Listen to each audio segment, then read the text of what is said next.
एक बात जो कही जाती है कि आईएएस और आईपीएस बनने के लिए बहुत पापड़ बेलने पड़ते हैं, लेकिन कई बार क्या होता है कि आदमी बनना कुछ और चाहता है और कुछ और बन जाता है, यानी किस्मत ने उसके लिए कुछ और लिख लिया होता है। आज ऑफिसर्स ऑन ड्यूटी में हम आपको एक ऐसे ही आईपीएस अधिकारी से मिलवाने जा रहे हैं। नाम लिखा हुआ है दीपक कुमार, जो 2005 बैच के आईपीएस अधिकारी हैं, अभी अलीगढ़ के डीआईजी हैं, और कई यूपी के जो बड़े बड़े ज़िले हैं जैसे गाज़ियाबाद, प्रयागराज, प्रतापगढ़, लखनऊ, इन सब के वो कप्तान रहे हैं। यूपी में जो एसपी या एसएसपी होते हैं ज़िले के, उनको वहाँ पर कप्तान कहा जाता है। तो आज के हमारे इस एपिसोड में हमारे ख़ास मेहमान हैं दीपक कुमार। चलिए दीपक से मिलते हैं आज। कैसे हैं दीपक बाबू? बहुत बहुत स्वागत है आपका। कैसे हैं आप? बस बहुत अच्छे। तो एक चीज़ जो आपके बारे में कही जाती है, जो मैंने सुना है, पता नहीं कितना सच है जी, कि आज जो आप यूनिफॉर्म में हैं, एक आईपीएस अधिकारी हैं, आप ऐसा चाहते थे नहीं बनना, आप पत्रकार बनना चाहते थे। हाँ, आईपीएस इस तरह से बनना बचपन में जब हम छोटे थे तो कभी हम सोचे नहीं थे, और पत्रकार बनने की इच्छा इसलिए थी कि जब हम लोग गांव में बिहार में छोटे थे तो गांव में आदत होती थी लोगों को बीबीसी सुनने की। अच्छा, तो अब किस ज़माने की बात कर रहे हैं? ये ज़माने की बात हम कर रहे हैं लेट 80s और 90s, जब हम बहुत छोटे, क्लास 4 क्लास 5, जब से हमने बीबीसी सुनना शुरू किया। BBC radio? जी, बीबीसी रेडियो। और वो 3 बार वो बीबीसी वो हम लोग सुनते थे, तो उसकी एक दीवानगी थी। और मुझे आज भी उस समय जो पत्रकार थे बीबीसी में, मधुकर उपाध्याय, कुर्बान अली, ये सब नाम मुझे अभी भी हमारे जहन में है। और ख़ासकर जब हम स्कूल में, हमारा जो विद्यालय था नेतरहाट, जब हम वहाँ पढ़ते थे तो वहाँ फिर बीबीसी रात में फिर हम लोग सुनते थे 10 बजे के बाद की। नेतरहाट तो उस ज़माने में मतलब नॉर्थ इंडिया का सबसे बेहतरीन स्कूल जी, हमारे बिहार का सबसे, हम लोग के लिए बहुत गौरवमय पल था कि हम लोग एक गांव में जन्म लिए और कभी सोचे नहीं। पर नेतरहाट से तो कई आईएएस आईपीएस निकले। जी, नेतरहाट विद्यालय से काफ़ी अधिकारी निकले, और आईएएस आईपीएस और विभिन्न सर्विसेज में अच्छे इंजीनियर्स निकले, वशिष्ठ नारायण जैसे मैथमेटिशियन निकले। लेकिन ये कहा जाता है बिहार के बच्चों का जो स्कूल कॉलेज में होते हैं, उनका लक्ष्य सिर्फ एक ही होता है, अर्जुन की आंख की तरह, कि सिविल सर्वेंट बनना है, सिविल सर्विसेज में जाना है। देखिए, ये जो हमारी सोसाइटी है ना, जो गांव की, जैसे मेरे बाबा थे। आप बिहार के हैं? जी, मैं बिहार का हूँ। तो मेरे बाबा को ये लगता था कि ये पत्रकार बनेगा या ये वकील बन जाएगा तो इसका कोई फ़ायदा नहीं है, ये किसी लायक नहीं होगा। तो ये बाबा मतलब दादाजी, यानी कि ये रेलवे में एक क्लर्क भी बन जाए तो ज़्यादा बढ़िया है, कोई सरकारी नौकरी बनस्पत की वो पंकज जी जैसा बड़ा पत्रकार बने, या मधुकर उपाध्याय की तरह, या भी। तो एक बिहार के लोगों की एक सोच सरकारी नौकरी के प्रति, सरकारी सेवा पर एक झुकाव रहता है, जो लोग गांव से जुड़े हुए हैं। ऐसा नहीं है अर्बन पटना में या और लोगों का सोच अलग है, लेकिन गांव में जो लोग किसानी खेती से निकल कर आते हैं उस बैकग्राउंड से, तो उस बैकग्राउंड में लोगों की एक सोच रहती है कि एक सरकारी सेवा में लड़का जाए। और यूपीएससी तो भाग्य की चीज़ है, मेहनत तो सभी करते हैं। लेकिन आपका यूपी से कनेक्शन उसी वक्त जुड़ गया था। आप भले यूपी काडर के आईपीएस अधिकारी हूँ, पर कनेक्शन आपका स्टूडेंट लाइफ में जुड़ गया था। बीएचयू चले जाते पढ़ने? मैं काशी। क्यों, बिहार में कोई यूनिवर्सिटी पसंद नहीं आई? नहीं, बिहार में मैं साइंस कॉलेज से मैंने 12 किया, लेकिन घर वाले को लगता था कि पटना में रहने से हो सकता है इसका पढ़ाई लिखाई मन नहीं लगे, किसी और रास्ते पर चला जाए। तो फिर मैंने काशी विश्वविद्यालय का इम्तहान दिया था और यहाँ सिलेक्शन हो गया, तो फिर मैं यहाँ पर आ गया। उसके बाद फिर मैं कैंपस लॉ सेंटर आ गया 99 में, मतलब दिल्ली यूनिवर्सिटी। तो फिर मैं कैंपस लॉ सेंटर में 99 से 2002 में मैंने LLB किया। और मतलब जब आप लॉ कर रहे थे दिल्ली यूनिवर्सिटी से, तब तक ये सिविल सर्विसेज वाला? नहीं, वहीं मैंने उसी समय एग्ज़ाम दिया, और मेरा फर्स्ट अटैम्प्ट में सिलेक्शन लॉ करते हुए ही मेरा डानिप्स जो सर्विस है मेरा, उसमें पहले अटैम्प्ट में। तो बीएचयू में आप क्या इकोनॉमिक्स से थे? जी, इकोनॉमिक्स से। तो आपका सब्जेक्ट क्या था मेरा? जब आपने पहली बार इम्तिहान दिया? मेरा जो पहली बार मेरा उसमें ज्योग्राफी सब्जेक्ट था। तो ये तो आपने गजब किया, आप इकोनॉमिक्स से ऑनर्स किए और आपने ज्योग्राफी ले लिया। जी, ज्योग्राफी मेरा, ज्योग्राफी चूँकि हमें अच्छा लगता था, वर्ल्ड जियो पॉलिटिक्स और इन सब चीज़ों में मेरा इंटरेस्ट था, तो ज्योग्राफी इसीलिए मैंने प्रीलिम्स में ज्योग्राफी लिया, और फिर मेंस में भी उसमें अच्छे मार्क्स आए। तो ज्योग्राफी मेरे लिए लकी सब्जेक्ट रहा, तो इसलिए मैंने ज्योग्राफी लिया। और ये कब की बात है? ये 2003 की बात। तो आपने नौकरी भी शुरू कर दी थी उस जी, वक्त? नौकरी मैंने तो अब दिल्ली पुलिस में थे? जी, दिल्ली पुलिस में मैं एसीपी अंडर ट्रेनिंग रहा। अच्छा। करीब 1 साल रहा मैं दिल्ली पुलिस में। तो दिल्ली पुलिस का भी आपको थोड़ा बहुत सिस्टम? जी, दिल्ली पुलिस का सिस्टम मैं रहा। नॉर्थ ईस्ट डिस्ट्रिक्ट में मैं अंडर ट्रेनिंग रहा और हमारे ट्रेनर डीसीपी थे देवेश चंद्र श्रीवास्तव साहब और कुछ ज़्यादा समय तक वही ट्रेनर डीसीपी हमारे रहे। और फिर आपने सेकेंड अटेम्प्ट दिया? जी, फिर सेकेंड अटेम्प्ट में मुझे आईपीएस मिला और मैं यूपी कैडर में आ गया। तो फिर आप ज्योग्राफी? मैं फिलॉसफी और ज्योग्राफी। फिर आपने गजब कर दिया, मतलब ज्योग्राफी रखा आपने? फिलॉसफी मेरा थोड़ा इंटरेस्ट भी डेवलप हो रहा था, तो इसलिए मैंने ये फिलॉसफी रख ली। तो 2005 बैच के आप आईपीएस ऑफिसर बन गए। जी। मैं एक चीज़ जानना चाहता था कि क्या, चूँकि बिहार के लोगों के लिए बड़ा ये रहता है कि भाई हर बच्चा जो पढ़ता है ना कि आईएएस आईपीएस बन जाए, तो अभी भी बिहार के लोग आपके पास आते होंगे, फ़ोन करते होंगे, सलाह मांगते होंगे परीक्षा वगैरह के लिए? जी, काफ़ी लोग हैं वो हम लोगों से बात करते हैं और उनकी इच्छा रहती है कि ब्यूरोक्रेसी में आएँ, सिविल सर्विसेज में आएँ और राष्ट्र के लिए कुछ करें, उनके मन में रहता है और वो लोग बराबर पूछते रहते हैं। अब तो परीक्षा के प्रणाली में भी कुछ बदलाव हुए हैं, तो मैं उसके बारे में भी उनको बताते रहता हूँ। जैसे क्या टिप्स देते हैं, हमें भी बताइए।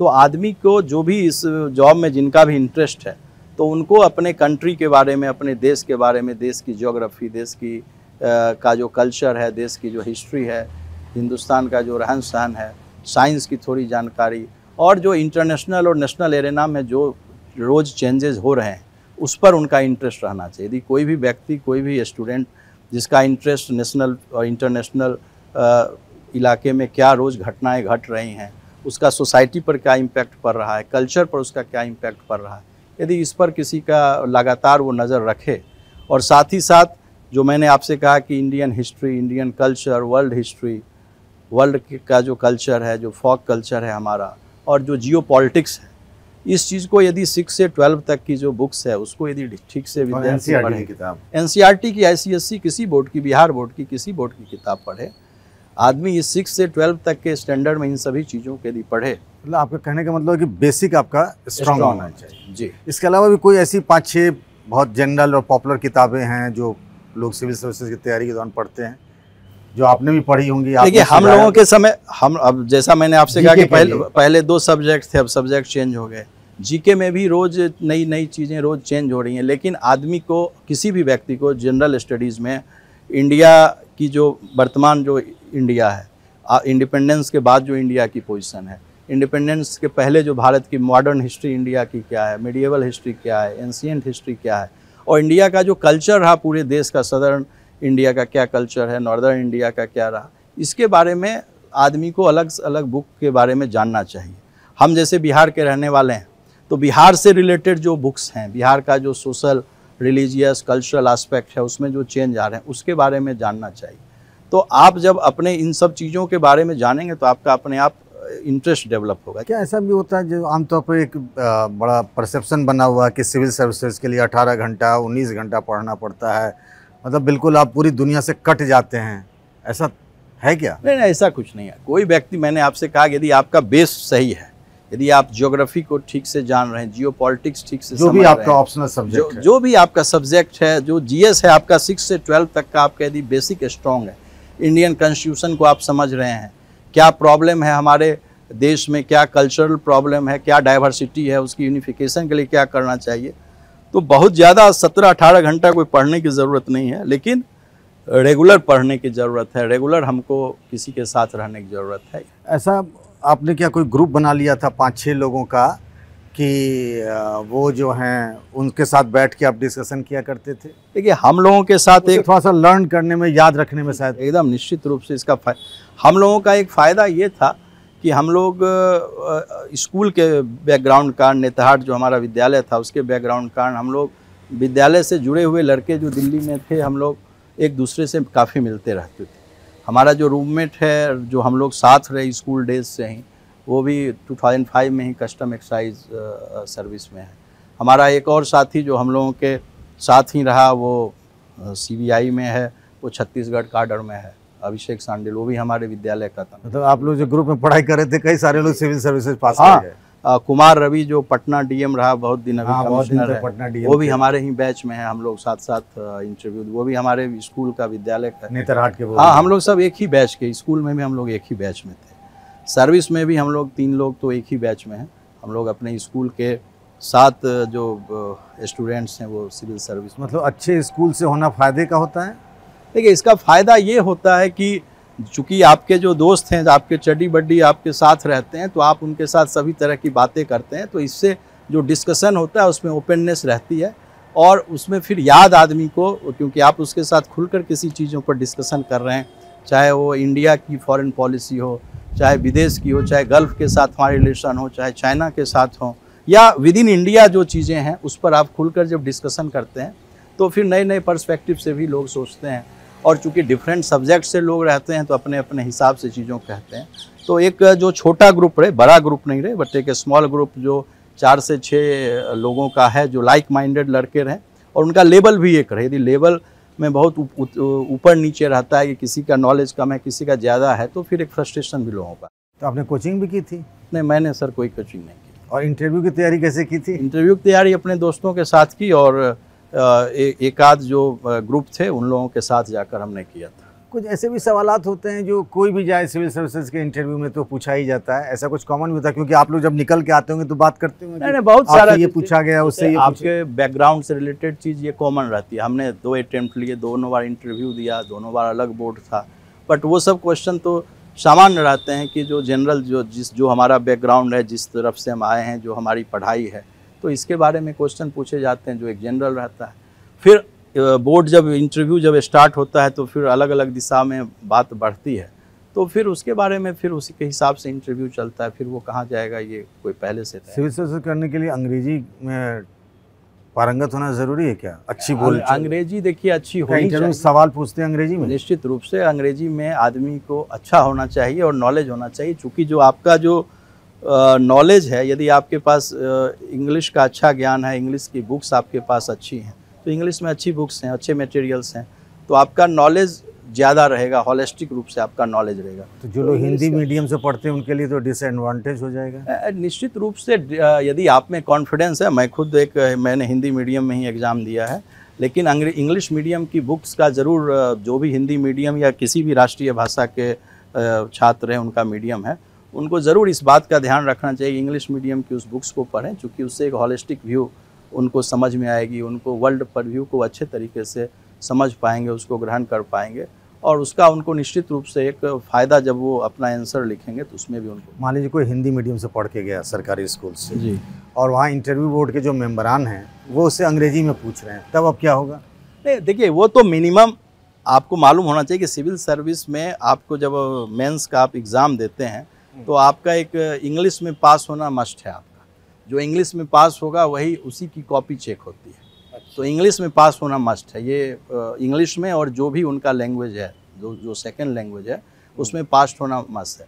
तो जब आप इंग्लिश में, इतनी नॉलेज तो लोगों को रहती है कि वो जो बोर्ड के मेंबर क्वेश्चन पूछते हैं तो उस क्वेश्चन को समझकर उसका जवाब देते हैं। तो मुझे दोनों बार ऐसी कोई तकलीफ नहीं, तो मैं उनको बताता था कि नहीं, आप IPS ही क्यों बनना चाहते हैं, आप और सर्विस को अडॉप्ट। मैं ये सवाल आपसे भी पूछना चाहता था कि सेकेंड अटेम्प्ट में IPS हो गए तो फिर एक अटेम्प्ट और लेते IAS हो जाते।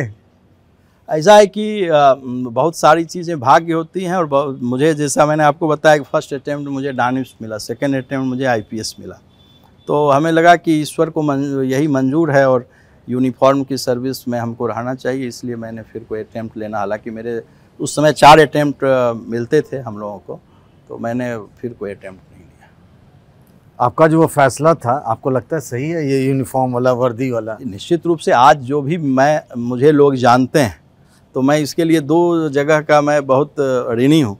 एक तो ऋणी हूँ मैं अपने विद्यालय का, नेतरहाट विद्यालय की। हम लोग एक गांव से उठ कर के गए और वहाँ से हमारा एक नज़रिया बना, एक अनुशासन बना, और ज़िंदगी में कैसे सोचना चाहिए वो मैंने वहाँ से सीखा, देश दुनिया के बारे में भी। और दूसरा, इस सर्विस ने हमें दिया। इस सर्विस के कारण इस प्रदेश में, उस उत्तर प्रदेश में जहाँ पर कि हमारा ना जन्म हुआ ना हम रहे, और यहाँ पर हम पूरे उत्तर प्रदेश में सोनभद्र से लेकर मुजफ्फरनगर में नौकरी की, और हज़ारों शुभचिंतक मिले, हज़ारों जानने वाले मिले। तो ये सब इसी वर्दी की देन है, यूनिफॉर्म की देन है। यदि हम यूनिफॉर्म में नहीं रहते तो हमें कोई नहीं पहचानने वाला, भी नहीं पहचान पाता आपको। और लाखों लोगों की दुआएं इस यूनिफॉर्म के साथ रहती हैं। और हम हमेशा इस यूनिफॉर्म पर जब आने के बाद, कॉलेज के दिनों में हम लोग हमेशा यूनिफॉर्म को निगेटिव रूप से देखते थे कॉलेज के ज़माने में। हाँ, कि जो पुलिस वाले जो हैं बहुत खराब होते हैं, एक मेंटल मैप्स पुलिस वाले करप्ट भी होते हैं, करप्ट होते हैं, बेईमान होते हैं, खराब होते हैं, इनको कहीं भी डंडा लगा देते हैं, कोई भी बोलने का तरीका नहीं है। पुलिस के बारे में जो एक समाज की आम अवधारणा थी, उसी अवधारणा का अंग मैं भी था और हम लोगों को ऐसा ही लगता था। लेकिन जब हम लोग पुलिस की नौकरी में आए तो फिर लगा कि भाई ये लोग में से काफ़ी लोग, खासकर जो थाना अध्यक्ष है, जो दरोगा है, वो इतना मेहनत करता है, SHO है, वो इतना मेहनत करता है और उसके बाद भी उन चीज़ों को, उसके बारे में उसकी रेपुटेशन समाज में इतनी ख़राब है। और as a leader, as a police leader, ये IPS लीडरशिप की ये जिम्मेदारी है। लेकिन हमारे यहाँ गांव में, या मैं बागपत था या मैं अपने गांव में भी देखता हूँ कि लोगों को लगता है कि पुलिस जब तक पिटाई नहीं करे तब तक वो मानी नहीं जाएगी, पुलिस ने कोई सही काम किया। लेकिन जब हम पुलिस रिफॉर्म्स की बात करते हैं, जब हम पुलिस को ये मानते हैं कि पुलिस को अकाउंटेबल होना चाहिए या पुलिस को जिम्मेदारी देनी चाहिए, तो फिर हमको पुलिस के इस रिफॉर्म्स को मानना पड़ेगा। हमको ह्यूमन राइट्स के बारे में लोगों को बताने होंगे। आजकल कौन सोचता है ह्यूमन राइट्स के बारे में? ये हम ही लोगों को सोचना होगा। As a leader, as a police leader हम सोचेंगे। हम लोग criminal justice system, rule of law के बदले में पुलिस लॉ होने लगा है। नहीं, पुलिस एक हमेशा, पंकज जी, डेमोक्रेसी में क्रिमिनल जस्टिस सिस्टम का 4 पार्ट है, पुलिस एक उसका इम्पॉर्टेंट पार्ट है। पुलिस, प्रोसिक्यूशन, जेल और जुडिशरी, हम लोग चारों क्रिमिनल जस्टिस सिस्टम के पार्ट हैं। और ये हम चारों का दायित्व है कि समाज में कोई भी आदमी यदि कोई गलत कर रहा है तो एक डेमोक्रेसी में हमारा अर्थ है लोगों को रिफॉर्मेटिव रूप में ले जाना। कोई यदि अपराधी बना है तो उसको कैसे रिफॉर्म कर सके, इसीलिए जेल भेजते हैं। हमारा उद्देश्य ये नहीं है कि वो समाज में वो बहिष्कृत होकर, तो हवालात में पिटाई शुरू हो जाती है। नहीं, हवालात में ये देखिए, आप यदि इसकी तुलना करिएगा पहले के ज़माने से, 90 के दशक में या 2000 के दशक में और आज के ज़माने में, तो अब इस तरह की चीज़ें बहुत कम होती हैं। हम लोग क्राइम शोज देखते हैं ना टेलीविज़न चैनलों पे, उसमें क्या होता है ना कि जब पकड़ के लाते हैं उसको मारते पीटते हैं और फिर कबूलवाते हैं। ये वाकई में आप लोग हवालात में, थाने में ऐसा करते हैं क्या? देखिए, मैंने आपसे क्या कहा कि हमारे यहाँ जो तरीका है, जो इस तरह के मारपीट का या जो 3rd डिग्री का जो आप फिल्मों में देखते आ रहे हैं, इस तरह की चीज़ें अब नहीं होती। आप लोग पुरानी फिल्मों में भी देखते हैं कि भाई कि उसमें लोग, पुलिस जो है किस तरह से पीटती है, लोगों को पानी पिला देती है, उसके बाद लोग कबूलते हैं। लेकिन ऐसा, इस तरह की चीज़ें आज के ज़माने में नहीं होती है। करंट लगाते हैं, नाखून उखाड़ देते हैं, तमाम तरह की अब टेक्नोलॉजी चेंज हो रही है और जो भी आज के डेट में ये कोई कर भी नहीं सकता है। DK बासु जजमेंट के बाद 24 घंटे के अंदर पुलिसकर्मी को, किसी आदमी को यदि कोई पकड़ के लाता है तो 24 घंटे के अंतर्गत बताना रहता है। कोई भी आदमी यदि किसी को हवालात में पुलिस ले जाती है तो सब जगह अब इंटरनेट उपलब्ध है, सब जगह फैक्स उपलब्ध है, लोग तत्काल करते हैं। तो ह्यूमन राइट के क्षेत्र में काफ़ी ज़्यादा बदलाव आया है और काफ़ी पुलिस वालों को इसमें सज़ा दी जाती है डिपार्टमेंट से, जो कि ह्यूमन राइट का वायलेशन करते हैं। और आपने उत्तर प्रदेश पुलिस में देखा होगा, पीलीभीत मामले में हमारे कई पुलिसकर्मी जेल में गए, या अन्य और भी ऐसे मामले हुए जिसमें कि पुलिस वाले, बहुत सारे अधिकारी कर्मचारी। थोड़ा सा लाइटर नोट पे ले चलते हैं कि अगर दीपक कुमार IPS नहीं होते तो क्या होते? अब क्या होते, याद में पत्रकार होता या अपने गांव में रहता। गांव में रह के क्या करते? अब गांव में रहकर क्या करते ये क्या होता है? गांव में खेती बाड़ी बाबा की थी, पिताजी की थी, वो तो कम से कम करते ही। अच्छा, आप, मुझे लगता है बहुत ऐसे कम ही लोगों को ये नसीब हुआ होगा कि यूपी के इतने बड़े बड़े ज़िलों में आप SSP रहे। गाज़ियाबाद में रहे, मुजफ्फरनगर में रहे, मेरठ में रहे, प्रयागराज में रहे, यूपी के राजधानी लखनऊ में रहे। सबसे टफ जॉब कौन सा था? देखिए, राजधानी अपने आप में एक टफ जॉब है, क्योंकि राजधानी का स्टेक बहुत बड़ा होता है। जी, लखनऊ का। और राजधानी में पूरे प्रदेश के लोग आते हैं, जो उनका धरना प्रदर्शन, जो डेमोक्रेटिक तरीका है उसको लेकर। तो राजधानी में डेली की ये प्रैक्टिस रहती है।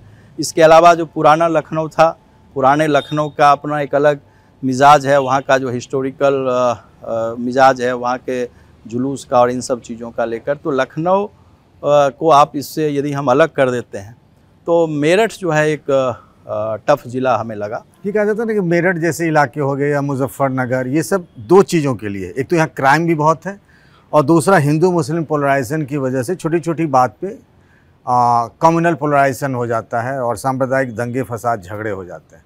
इसको कैसे डील करते थे आप? सबसे बड़ा राइट्स के स्थिति में किसी भी ज़िले में सबसे बड़ा चीज़ है विश्वास बहाली का, कि पुलिस को का जो ट्रस्ट है पब्लिक में होना चाहिए, और दूसरा पुलिस को निष्पक्ष होना ही नहीं चाहिए, निष्पक्ष दिखना भी चाहिए।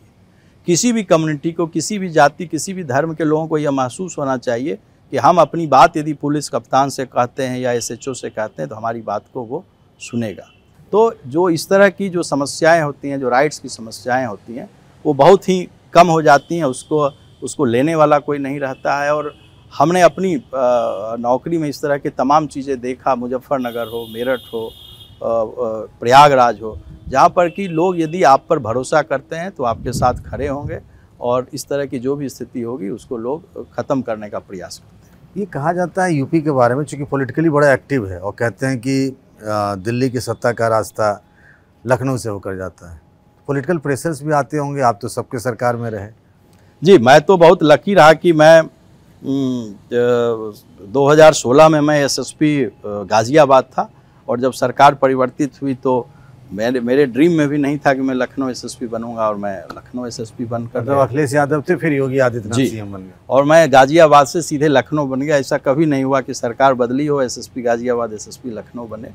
लेकिन आप यदि सही काम करते हैं तो किसी तरह का इस तरह का कोई ऐसा जिसको हम पॉलिटिकल दबाव कहते हैं, ऐसे फ़ोन तो आते होंगे। देखिए, फ़ोन तो आना ही है। फ़ोन तो जब हम नौकरी कर रहे हैं फ़ोन तो सभी लोगों के आएंगे, लेकिन जो भी डिसीजन लेते हैं वो IPS वो SSP खुद लेता है, क्योंकि सभी जगह हमारा दस्तखत है।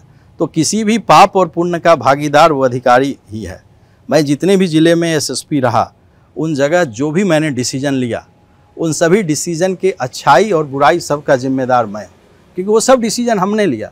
कोई भी लोग फ़ोन करता है रूल ऑफ लॉ के लिए, अपनी बात करने के लिए, और मेरा काम है एज एन IPS ऑफिसर, हमें UPSC ने सेलेक्ट किया, जो सही हो, जो सत्य हो, उसको लागू करना और लोगों को महसूस कराना कि जो रूल ऑफ लॉ को एस्टेब्लिश करने के लिए हम यहाँ हैं।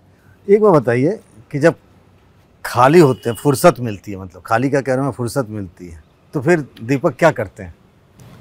देखिए, थोड़ा बहुत हमको शौक किताबें पढ़ने का है, खासकर जो अरे तो परिवार वाले फिर डांटेंगे नहीं? अब मैं आ रहा हूँ परिवार पर, मैं वहीं आ रहा था।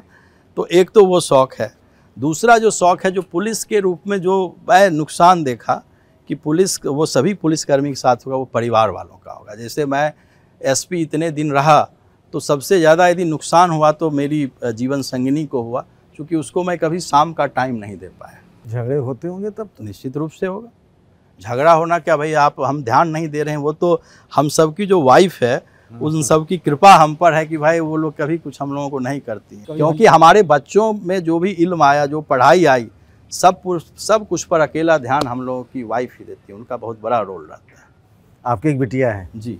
तो क्या आप उसे भी यूनिफॉर्म सर्विसेज में ही भेजने का मन रखते हैं? नहीं, मैं ऐसा कोई मन नहीं रखता हूँ। अभी 7th क्लास में है और उसकी जहाँ भी इच्छा होगी जाएगा, लेकिन मैं उसको ये ज़रूर एक सबसे पहले देखिए, आदमी को एक अच्छा इंसान बनना चाहिए। हम यदि सर्विस में हैं तो हमको एक आइडियल, एक आदर्श के रूप में अपने आप को स्थापित करना चाहिए, तभी जहाँ हम नौकरी कर रहे हैं, यदि हम पुलिस में नौकरी कर रहे हैं, मैं SSP हूँ, DIG हूँ, और मेरे कमांड में जो लोग रहने वाले हैं, यदि हमको इज्जत से नाम लेंगे तो मैं एक सफल ऑफिसर हूँ, और यदि हमको इज्जत से मेरा नाम नहीं लेंगे तो मैं एक सफल ऑफिसर नहीं हूँ। तो सबसे पहले किसी IAS और IPS, किसी का भी मेहनत के अलावा किस्मत है तो IAS और IPS बन सकते। कभी ऐसा लगा किसी ड्यूटी में रहते हुए कि कहीं अब जान न चली जाए, आप घिर गए हों? प्रयागराज में जितनी दूरी पर हम और आपके कैमरामैन है, इतनी दूरी पर मेरे सिपाही को गोली लगी कोर्ट कैंपस में। मेरे आँख के सामने गोली लगी और मैंने ही भेजा, और आपकी तरह ही मैं इसीलिए पत्रकारों का भी बहुत आभारी हूँ कि जो एक पत्रकार साथी थे, उन्हीं से मैंने अनुरोध किया और उन्होंने अपने कंधे पर हमारे साथी सिपाही को उठाया, एक ऑटो में रखा और वो ले गए, और इसी कारण उसकी जान बच पाई। उसके रीढ़ की हड्डी में अभी भी उसकी गोली का जो वो है, लेकिन उसकी जान बच गई। तो वो हमारे सामने गोली चली। ऐसी जब हम ASP थे तो उस दरमियान भी एक मुठभेड़ हुई। उस मुठभेड़ में मेरे सामने एक सब इंस्पेक्टर थे, अब इंस्पेक्टर होकर रिटायर हो गए, उनको पेट में गोली लगी। तो पुलिस में इस तरह की चीज़ें। पर यहाँ तो यूपी पुलिस के वीडियो जारी होते हैं कि ठाई ठाई नहीं होता तो मुंह से ही ठाई ठाई करने लगते हैं। उस 100 चीज़ें हो सकता है, एक जगह, 2 जगह, 10 जगह हमारे लोग गलत करते हैं, और ये as a leader, as an IPS, ये हमारी जिम्मेदारी है कि उस गलतियों को किस तरह से ठीक किया जाए। हमारी ये जिम्मेदारी है कि पुलिस फोर्स को लोग एक आइडियल रूप में, एक आदर्श रूप में समाज में देखें कि पुलिस के पास हम जाएंगे तो मेरा वाजिब काम होगा। 12 बजे रात में भी पुलिस थाने में कोई महिला, कोई लड़की जाएगी, उसकी FIR लिखी जाएगी। ये सब कराने की जिम्मेदारी हमारी है, और हम यदि कहीं करा नहीं पा रहे हैं तो एज ए पुलिस फोर्स के लीडर के रूप में ये हमारी ये जो सोशल मीडिया आ गया ना, ट्विटर, फेसबुक, ये इंस्टाग्राम, तुरंत व्हाट्सएप बना लेना, इससे पुलिस को काम करने में मदद मिलती है, उसका काम बढ़ गया है? देखिए, इसके 2 एस्पेक्ट हैं। एक एस्पेक्ट ये है कि काम तुरंत करने में तुरंत इन्फॉर्मेशन हमारे पास आ गई, तो ये एक पॉजिटिव एस्पेक्ट है।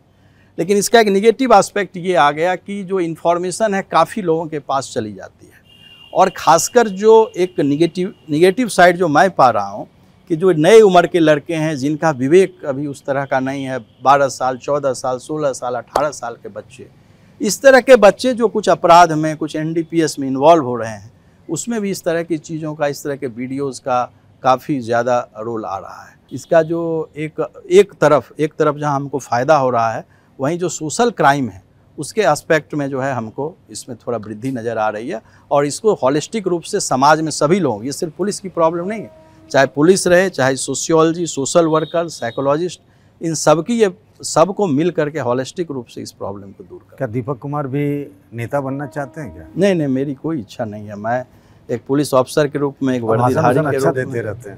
नहीं, ये तो भाषण तो हम जब जाएंगे, संवाद का तो तरीका है, कम्युनिटी पुलिसिंग तो इसी का नाम है कि हम लोग बिहार के लोगों का ये भी रहता है ना कि नेता बन जाएं, चुनाव लड़ लें। सबसे कठिन काम जो आप नेता की बात कर रहे हैं, वो सबसे कठिन काम है। आप सोचिए कि वो आदमी कितनी मेहनत सुबह से लेकर रात तक सबके लिए करता है। वैसे भी रात दिन आप काम करते हैं तो नहीं, रात दिन हम लोग जो काम करते हैं और जो नेता काम करता है, उन दोनों में बहुत अंतर है। और मेरा अपना तजुर्बा 17 साल की नौकरी के बाद है कि कोई भी पॉलिटिकल लीडरशिप जो है, या जो भी पॉलिटिकल लीडर हैं, वो उनका जो तजुर्बा है किसी अधिकारी या किसी के बारे में, वो एक हॉलिस्टिक अप्रोच के रूप में सारी बातों को रखते हैं। अच्छा, दीपक कुमार जब खुश रहते हैं, उनका मन खुश रहता है या फिर बहुत दुखी रहते हैं, तो कौन सा गाना गुनगुनाते हैं? मैं गाना तो मैं गज़ल वगैरह का मैं शौकीन हूँ, और मैं गालिब की गज़ल को सुनता हूँ। इसके अलावा भी लता मंगेशकर जी के भी गीत हम बहुत लाइक करते हैं। Ajay Devgan as a hero हमको बहुत अच्छे लगे, और उनकी बहुत सारी फिल्म, सिंघम टाइप फिल्म है, उनकी फिल्म हम बहुत देखे। अब तो फिल्म हम बहुत पुलिस अधिकारी सिंघम से बहुत इंस्पायर्ड रहे। मैं देखिए, सिंघम जो है वो एक फिक्शन है, फिक्शन की ज़िंदगी अलग होती है और आम जिंदगी एक अलग होती है। काजोल की फिल्में अच्छी लगी, जिसको हम लोग देखते रहे, हम बहुत देखे उनकी फिल्मों को, और वो अच्छे लगे। कभी ऐसी भी मन में बयार बही कि भगवान कहाँ आके फंस गए IPS की सेवा में? जो सबसे ज़्यादा खुशी की चीज़ है आज के ज़िंदगी में हमारे, तो वो खुशी है कि ये किस वर्दी की, चूँकि वर्दी के कारण लोग ने हमें इतना सम्मान दिया, नहीं तो कौन हमें जानता है। हम लोग एक गांव में जन्म लिए और वहाँ से आए, कोई हमारा कोई बैकग्राउंड नहीं था, और हमने यदि 100 लोगों की भी मदद की, 200 अभी निर्दोष की मदद की, तो उन सब की दुआएं हमारे साथ लगी। मेरा पहला ज़िला बागपत था पंकज जी, और मैं वो बागपत 2.25 साल रहा, और बागपत से मेरे ट्रांसफ़र होने के बाद मेरे बाबा माने मेरे ग्रैंडफादर का इंतकाल हुआ। हम कहीं दूसरे ज़िले में SP थे, और हमने किसी को बताया नहीं, और बागपत के करीब 25-30 लोग हमारे गांव चले गए बाबा के साथ। हाँ, तो ये लोगों का मोहब्बत है, लोगों का प्रेम है, लोगों का स्नेह है। आप किसी को FR लगाएंगे, किसी को चार्जशीट लगाएंगे, फिर वो वकील करेगा, फिर एक बहस होगी, लेकिन निर्दोष आदमी को यदि कोई आदमी फंसता है, उसकी कितनी समस्या आती है। लेकिन एज ए पुलिस ऑफिसर आप यदि उसको तुरंत न्याय दे देंगे, तो वो आपके प्रति पॉजिटिव रहेगा। तो पुलिस को हमेशा ऐसा प्रयास करना चाहिए कि आप फोर्स को मल्टीप्लाई करिए। यूपी पुलिस ने कम्युनिटी पुलिसिंग में बहुत अच्छा किया। प्रत्येक जगह जो हमारा कम्युनिकेशन का ऐप UP DG ऑफिस ने बनाया है, उससे आप सभी लोगों को जोड़ सकते हैं। आप जितने लोगों को जोड़िएगा, तो इन्फॉर्मेशन के ज़माने में आपको उतनी जल्दी चीज़ों की जानकारी होगी। लेकिन हमको अपने व्यवहार को भी पॉजिटिव रास्ते पर लाना पड़ेगा। व्यवहार की कुशलता ही सब कुछ है, इससे बड़ा कुछ नहीं है। दूसरा, बदलते परिवेश में क्राइम का पैटर्न चेंज हो रहा है। अब क्राइम में 100 में से 50 क्राइम जो है वो डिजिटल हो गया, वो IT एक्ट के क्राइम है। आदमी अलीगढ़ में बैठा हुआ है, उसका पैसा कहीं और से निकल गया। तो क्राइम का पैटर्न चेंज हो रहा है, इसकी ट्रेनिंग होनी चाहिए। साइबर क्राइम तेज़ी से बढ़ता जा रहा है, इसके बारे में सोचना चाहिए। 498A इसके अपराध बढ़ गए। तो पुलिस में 100 में से 80 अपराध अब इस तरह के अपराध हैं जो कि सामाजिक चीज़ों से जुड़े हुए हैं। तो इसके लिए भी हमको ट्रेंड होना पड़ेगा, क्योंकि जो भी आदमी दुखी होकर आता है वो हमसे कुछ उम्मीद लेकर आता है, और हम यदि उसे कुछ गुस्से में तैस में कुछ जवाब दे देते हैं तो वो दुखी होकर जाता है। आपका ड्रीम डेस्टिनेशन क्या है? मेरा ड्रीम डेस्टिनेशन पंकज जी, सपना तो सपना होता है, हम लोग तो मुंगेरी लाल हैं तो हमारे सपने हमेशा हासिल रहेंगे। सपने तो सपने होते हैं, लेकिन ख्वाब को पूरा भी किया जाता है। और मेरा कोई ऐसा ख्वाब बस यही है कि सभी लोगों के साथ अच्छे संबंध को बरकरार रखें और एक अच्छे मनुष्य के रूप में, एक अच्छे आदमी के रूप में आप लोगों के साथ रहें, और पुलिस अधिकारियों के लिए, पुलिस के कम से कम कर्मचारियों के हित के लिए जो भी कुछ अच्छा कर सकें, ताकि इस वर्दी ने जो कुछ दिया है हमें, इस वर्दी के कारण जो हमें मिला है, इससे मैं और लोगों को दे सकूँ। यही। चलिए दीपक कुमार जी, बहुत बहुत धन्यवाद आपका। Thank you. आपसे इतनी लंबी बातचीत हुई। तो आज के हमारे मेहमान रहे दीपक कुमार।